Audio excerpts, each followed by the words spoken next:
அப்பாடி ஒரு வழியா சென்னைக்கு வந்துட்டோம்.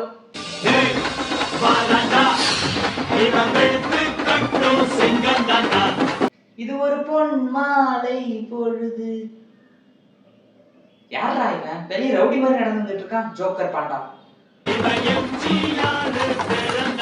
ஐயோ கேட்டுருமோ? டேய் யாரு நீ? இங்க என்ன பண்ற?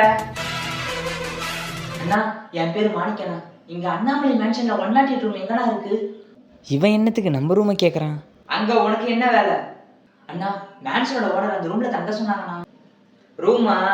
சரி நீ முன்னாடி போ, நான் கொஞ்சம் பின்னாடி வரேன்.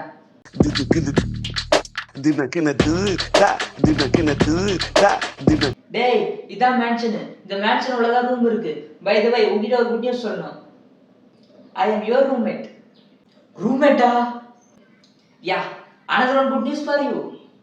நான் தூங்கும்போது மட்டும் கொஞ்சம் லைட்டா கொட்டை விடுவேன். நீ அட்ஜஸ்ட் பண்ணி தூங்கிக்கோ. யோ நீ கொட்டை விட்டு நான் எப்படியா தூங்குறது? நான் கொட்டை விடுறது பாட்டு மாதிரி இனிமையா இருக்கும். another one thing, நீங்க காலைல எந்திரிக்கிறதுக்கு அலாரமே தேவையில்லை. நீ ரூம்மேட்டே இல்ல டூம்மேட். சரி அதை விடு, உன் பேர் தான் என்ன? தேவா. தலைமையரகி சரிதம் எழுதவே தேவராஜ்.